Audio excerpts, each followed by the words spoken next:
is up, fam? This message finds you all well in great spirits. Well. I can't keep my silence any longer because the reality is I am, yes, happy that the C8 is available.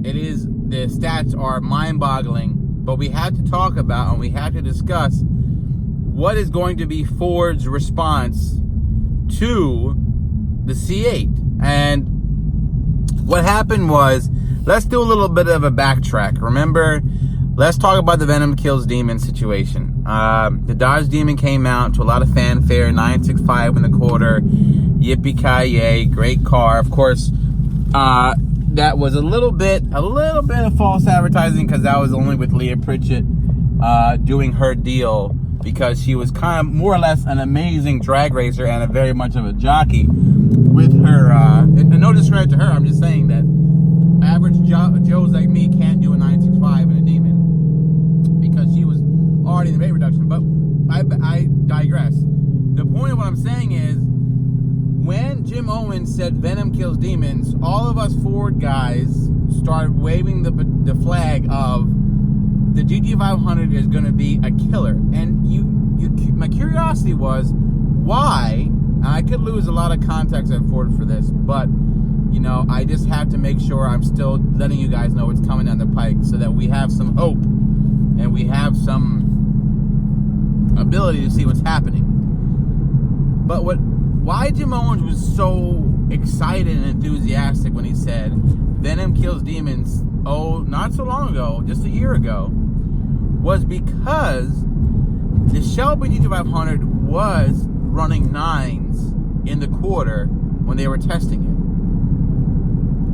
But it wasn't running 9s in the quarter with the car that I'm purchasing and that we're getting. Now, what happened? What was the big change? What was the big schism that why Ford didn't eventually pursue and complete the Venom Kills Demons mantra? And what happened with that, right? Because for a while there, Ford was the 662 horsepower. They set the gauntlet. Then Hellcat came with 707. Then they were quiet. Then we heard. Then Mopar came with the Dodge Demon. And then it's Venom Kills Demons. And we were all hyped. And we were all ready to rock.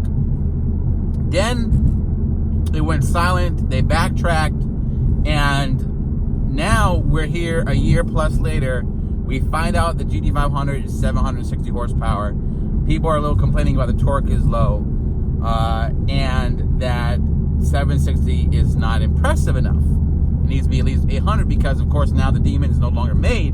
But the Red Eye Hellcat's for sale at 797. And now the C8 has come out. And the C8 is just, destroyed everybody, Toyota Supra included, with their statistics. So let me tell you what happened. Why we didn't get Venom Kills Demons. Why the GT500 wasn't as crazy horsepower-wise as we all thought. And it comes down to one thing and one thing only, and that is money. Let's talk about the Ford Cobra Jet, which is a crazy drag car from the factory you can get from Ford that has a 5.2 motor with what kind of blower on top of it, ladies and gentlemen? It runs 8 1/4. Unfortunately, it's not for sale to the public because it was for sale to the public, but it's not. It can't be registered. It doesn't have a VIN. The Ford Cobra Jet, the 2018 and up, runs 8s because it has a 5.2 engine, just like the new GT500 has, but it has a Whipple. This supercharger on the GT500 that I'm buying and that we are getting is the Eaton. Now, from what I was told and what I understand from certain people was the new GT500 was going to have a Whipple on top of it. But because of cost, it was not finally approved. That the test mules they were using had the 5.2 cross-plane crank motor with a Whipple on top of it, but for whatever reason, it was not approved, and they ended up going with the Eaton. I think they got a better contract with Eaton. Now, these are this is insider information I'm sharing with you, but what I'm saying is, because the C8 has basically thrown a monkey wrench in everybody's soup. GT500, Supra, supercar-like, because of the price and the performance they're talking. It's time for Ford to stop playing Mr. Nice Guy.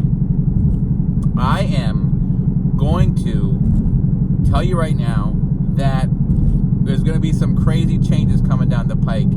And I want to thank Chevy and the C8 for doing it. Because Ford has always competed with Chevy, not really Mopar. They've always competed and wanted to be and kept up with Chevy. If you remember, the 755 horsepower was the ZR1. Now, the GT500 has 760. So, and when I was talking to Carl Whitman at the New York International Auto Show, he was very much curious about what the C8 was going to be. Well, curiosity has not only killed the cat and the Hellcat, that was cheesy, but it's going to change the whole way Ford Performance works, because sadly what happened was the Ford GT was like, you know, so far out of the reach of the masses. It was just like the VIP of only Jay Leno and like really super lucky rich people would get it that had influence and just, you know a guy, know a guy. Now the C8's so accessible. So where does that put the GT500 and the Mustang? Because it's not that the Mustang isn't expensive, but Ford has to really come up with something grandiose to kind of steal the headlines.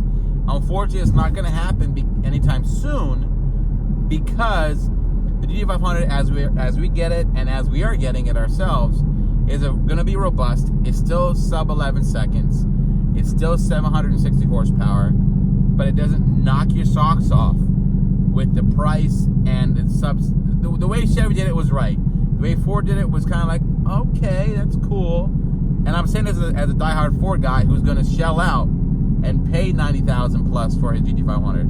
So whoever says I'm not a Ford guy, I'm putting my money where my mouth is. I'm buying the car. So, you know, that solves that issue there. Okay. But what I'm saying is this. Yes, there's going to be some big changes. I predict that they're going to keep up with the Corvette now, because like I said, Camaro's dead. Corvette has laid down the gauntlet. Mustang's coming to play. The Ford GT is too expensive. Not going to just all of a sudden drop the price to like $100,000 for a Ford GT. That's a supercar. That's not happening. So the platform of the Mustang is going to go over and go under some crazy changes. Like I said, maybe 2022, we might see 1,000 horsepower from the factory Shelby GT500 to end the S550 platform before we get to the S650 world. That was what happened. That explains why. And I've been kind of sitting on this conversation that I heard for a while, but I didn't want to share it because I didn't know, you know.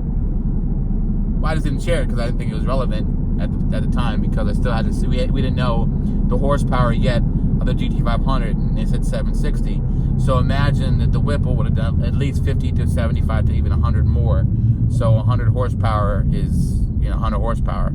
So, you know, I don't know the different reasons behind what. I know there's a lot of different talks about doing the Mustang's going to have the hybrid technology. Are they copying Tesla's setup?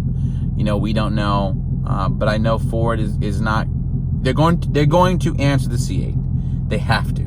They did not answer the Dodge Demon nor the Hellcat, nor was that their plan. Their plan has always been to compete with and to eventually take over Chevy in terms of one thing, and that's sales.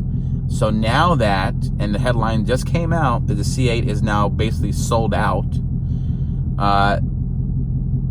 That's what raises the eyebrow of Ford. So now that I said the gauntlet has been put down, we will see some significant changes to the GT500. Just like if you recall, the last GT500 variant was not 662 horsepower.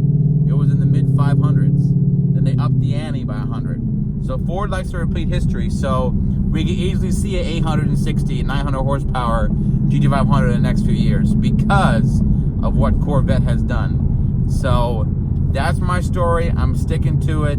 I wanted to share this with you. Ford will answer the Corvette. It is happening. Stay tuned. As we speak, there are conversations happening in Dearborn because of what Chevy's done, and you guys know that it's going to change. I was about to say it never ends, but the point is, it's happening, and I'm wondering, but also speculatively, I'm hoping that if someone like me who got GT500 with the Eaton, we can either do pulley swaps or like maybe a Ford Performance something where we change it. But again, this is just what I like to call speculation and rumors. This is not an official thing, but this is what I know from different sources at Ford that I have in touch with of what I know and what I understand. Let me know what you think. Comment below about how Ford's going to respond to the C8. I believe we're going to see that response in terms of a crazy GT500, and we'll go from there. All right, y'all. Appreciate the support. Hope you know. Appreciate if you like, subscribe, because you guys know it never ends. That was a very rushed ending.